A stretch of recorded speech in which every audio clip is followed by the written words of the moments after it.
मैं आपका दोस्त कुलदीप सिंह।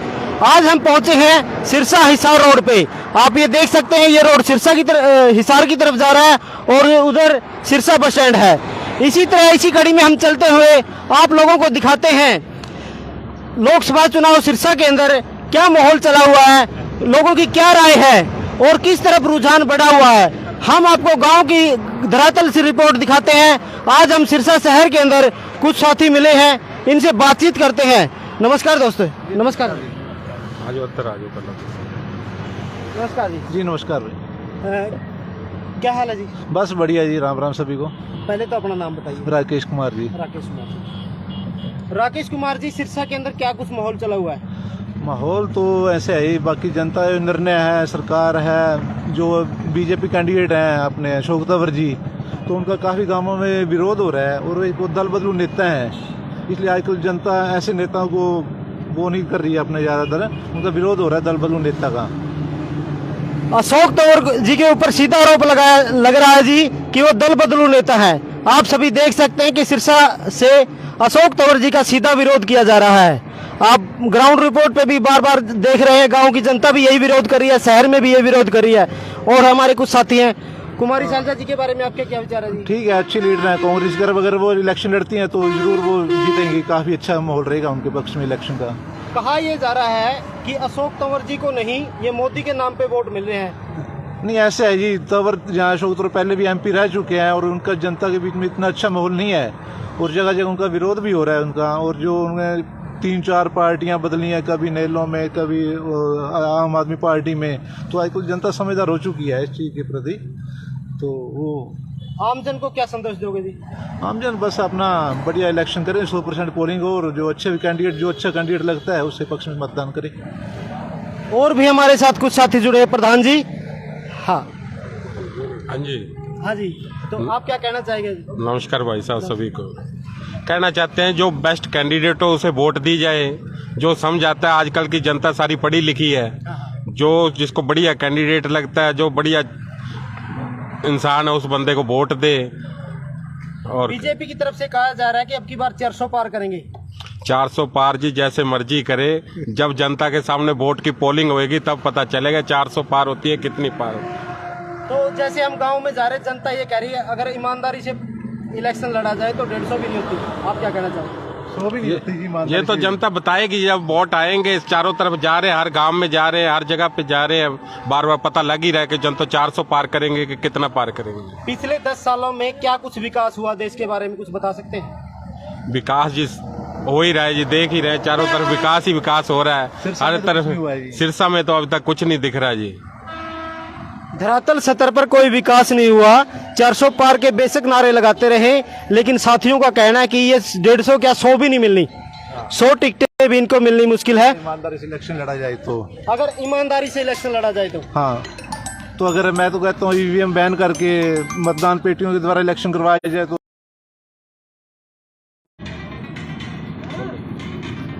ईवीएम से क्या कुछ? ईवीएम तो जिस तरह पिछले दूसरे स्टेटों में छत्तीसगढ़ के इलेक्शन थे या राजस्थान के इलेक्शन थे, एमपी के इलेक्शन थे, तो उसमें भी कांग्रेस की पोजीशन इतनी खराब नहीं थी जितनी बाद में लास्ट टाइम में ईवीएम के द्वारा की गई है। जो कैंडिडेट जीत रहे थे वो कैंडिडेट भी हारे हैं कांग्रेस टाइम पे। जनता की क्या राय है? क्या अब की बार सरकार बदलनी चाहिए?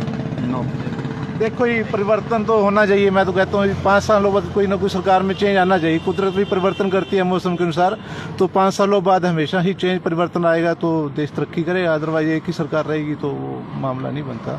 परिवर्तन जरूरी है जी। सरकार की तरफ से कहा जा रहा है कि हमने राम मंदिर बना दिया, अगर दूसरी सरकार आती है तो हिंदू धर्म खतरे में आ जाएगा, तो इसके बारे में आपकी क्या राय है?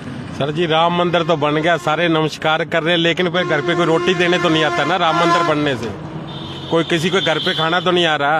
राम मंदिर भगवान की पूजा करनी है, घर पे कर ले चाहे अपने मंदिरों में कर लें। राम मंदिर बनवा दिया, हमारे लिए क्या कर दिया जी? वहाँ पे लोगों के घर डटे हैं, उनका क्या किया जाए? उनके घर से भी तो बेघर हुए हैं, उनकी भी तो जाके सुनो जाके। राम मंदिर से क्या होएगा जी? भगवान की श्रद्धा है, सर के मन में है, राम मंदिर बन गया तो उसको नमस्कार है। राम मंदिर का सभी सत्कार करते हैं, लेकिन कहते कि पेट भरने के लिए तो रोजगार तो चाहिए, रोटी तो चाहिए। इसके लिए रोजगार के विषय में आप क्या कहना चाहोगे? रोजगार के सामने देख लो, ये सारे खड़े हैं, ये रोजगार के रोजगार के खड़े हैं, चारों तरफ देख लो जी। तो हम सोच रहे हैं जी क्या होएगा, कुछ ना कुछ परिवर्तन होएगा। हमारे कुछ और भी साथी हैं, तो आप क्या कहना चाहेंगे सर इलेक्शन के बारे में 2024? अपने को पता ही नहीं। किसको वोट दोगे? वोट जो अच्छी सरकार लगेगी उसी को देंगे जी। जो अच्छी सरकार लगेगी। तो पिछले 10 सालों से बीजेपी को देख रहे तो कैसा लग रहा है? बीजेपी को तो वोट देंगे नहीं। बीजेपी को वोट नहीं दोगे? नहीं जी। तो और भी कुछ साथी जुड़े हैं जी। नमस्कार जी। नमस्कार। हाँ जी, क्या नाम आपका? संजय कुमार है जी। संजय कुमार जी, आपको क्या लग रहा है कि 2024 में किसकी सरकार आएगी? बीजेपी सरकार आएगी। बीजेपी की सरकार आएगी। तो कुछ विकास कार्यों के लिए लोग ऑब्जेक्शन उठा रहे हैं, कोई विकास कार्य नहीं हुए। अगर कोई विकास कार्य हुए, आप क्या बताना चाहेंगे? क्या क्या विकास हुआ सिरसा के अंदर? हाँ जी, सिरसा में कोई विकास नहीं। सिरसा के अंदर कोई विकास नहीं हुआ। सिरसा में लोकल में कोई विकास नहीं। भाई रेलवे स्टेशन बन रहा है, जो बन रहा है और कुछ नहीं। बेच दी जमीन है, प्राइवेट बन रहा है। नहीं, रेलवे स्टेशन बन रहा है, मैं ये नहीं कह रहा। रेलवे स्टेशन की जमीन बेच चुके हैं ये 34 करोड़ में। नौजवानों की ये शिकायत है कि इनको कोई रोजगार का कोई साधन नहीं उपलब्ध करवाए जा रहे हैं, नौकरियां नहीं दी जा रही है, उनके बारे में क्या कहोगे? नौकरियाँ पहले भी कितनी थी, पहले जितनी नौकरियाँ उसी साल बन रही होंगी, जितनी बन रही है उतनी नौकरी मिल रही होंगी। काबिलियत के साथ नौकरी मिलेगी। तो जो डी ग्रुप की नौकरियां तो हरियाणा के युवाओं को दी गई, जिसमें बीएड या बीटेक हैं, डॉक्टर डिग्री है, पीएचडी है, उनको डी ग्रुप की नौकरियां दी गई। ए ग्रेड की नौकरियों में बाहर के युवाओं को लगाया गया। इसके बारे में क्या कहना चाहिए? इसके बारे में मेरे को पता, नो कमेंट्स। इसके बारे में तो और कुछ साथी हमारे साथ जुड़े हैं, उनसे हम बात करना चाहेंगे। तो इनसे लेते हैं सिरसा की अपडेट। हाँ जी। हाँ जी। क्या लग रहा है आपको, सरकार किसकी बनेगी? सरकार देखो जी अब किसकी आती है। आपकी क्या राय है? अपना तो काम है जी वोट डालना जी। ठीक है जी, आगे जो सरकार आती है देखी जाएगी। नहीं, कुछ ना हमारी 4 वोटों से तो किसी की सरकार आने वाली नहीं है जी। जब वोट डालेगी तो किसी न किसी की तो आएगी जी। सरकार बनाने के लिए या इलेक्शन जिताने के लिए तो एक वोट भी मायने रखता है। आप 4 वोट कह रहे हो ना, तो वो तो मायने तो रखते हैं, लेकिन आपका रुझान भी तो होगा। आप किसकी भाई साहब खरीद ली जाती हैं, बाहर खरीद ली जाती हैं वोटें। एक से क्या होगा, 10 खरीद लेते हैं, खेतों से ले उठा लेते हैं जी पैसे दे के। तो हम हमारे साथ बुजुर्ग अंकल जी भी जुड़े हुए हैं। हाँ जी, नमस्कार जी। बताओ जी, बताओ क्या क्या बताना है क्या? फिर भी कैसा लग रहा है आपको? बताओ। हम तो कह रहे हैं जी सरकार बदलनी चाहिए।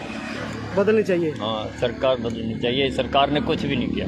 वो तो कह रहे हैं मोदी जी ने कुछ भी नहीं किया। मोदी जी ने क्या बाजरा दे दिया गरीबों को? क्या उससे क्या हो गया? वो कह रहे राम मंदिर बना दिया, उससे क्या हो गया? हाँ। पूजा करनी है तो घर में करे, राम मंदिर से उससे पत्थर वहाँ पे करोड़ों रुपए लगाने से क्या होगा? वो कोई लाभ नहीं हुआ यहाँ। वो कह रहे गरीबों को बिना पर्ची बिना खर्ची नौकरियां दी है। कहीं नौकरियां नहीं है। किसको नौकरियां? ये सारे पीएचडी कर करके सारे वैसे घूम रहे हैं, सड़कों पे घूम रहे हैं। कौन सी नौकरी दे दी उन्हें? तो सरकार की तरफ से तो यही कहा जा रहा है। सरकार उनकी सरकार है, जो मर्जी करे जाए। वो कह रहे भी हमने अब की बार 400 सीटें पार करनी है। 400 सीटें मैं कहना उसकी 50 करनी मुश्किल औखी हो जाएंगी। लो जी, सिरसा अपडेट पे बार बार यही अपडेट आ रही है। कभी 150 की बात आती तो कभी 100 की। अब अंकल जी कह रहे हैं कि 50 भी लेनी मुश्किल है। जो सही नीति से वोट डालेंगे 50 सीट पार नहीं होगी जी। अब सिरसा से जो अशोक तंवर जी हैं, उनके बारे में क्या कहना चाहोगे? अशोक तंवर जी देखो जी, दल बदलो आदमी क्या आज यहाँ रल गया, कल को कोई और दूसरी सरकार आई उसमें झुक जाएगा। वो तो उनको तो वो चाहिए राजनीति बस घूम रहे हो तो कह रहे हैं अभी हमारी बढ़ोतरी हो। अब बीजेपी इधर मोदी जी की सरकार है, मोदी जी को चले। पता नहीं कितने घुस गए जा जाके मोदी जी के पास। दूसरी तरफ सरकार आएगी तो दूसरी तरफ हो जाएंगे। तो सीधी तरफ से यही कहा जा रहा है कि अशोक तंवर जी को जहां माल खाने के लिए मिलता है ये उसी तरफ चले जाते हैं, बार बार पार्टियां बदल लेते हैं। तो इसलिए अशोक तंवर जी से कोई भी खुश नहीं है। और दूसरा कैंडिडेट आप किसको देना चाहते हो? देखो जी, शैलजा हमारे ठीक है, इंडिया जीतेगी भी, इलेक्शन वोट आएंगे। सिरसा से पहले भी जो रह चुके हैं, ठीक है ना जी। सिरसा से निर्दलीय डी कामराज जी भी इलेक्शन लड़ रहे हैं, उनके बारे में देखो जी, बी कामराज जी इलेक्शन लड़ रहे हैं, आए थे सन 92 के अंदर, यही उनकी ड्यूटी थी। 6 महीने रह के गए। तो कुछ लोग उन पे खुश हैं, कुछ लोग उनके खिलाफ हैं भी। सीधी टक्कर अशोक तंवर जी और शैलजा जी की बताई जा रही है, और इसमें इस वीडियो को ज़्यादा से ज़्यादा लाइक करें और शेयर करें। आपको हम सिरसा की अपडेट के चैनल पे लगातार आपको सिरसा लोकसभा चुनाव की अपडेट देते रहें जी। धन्यवाद।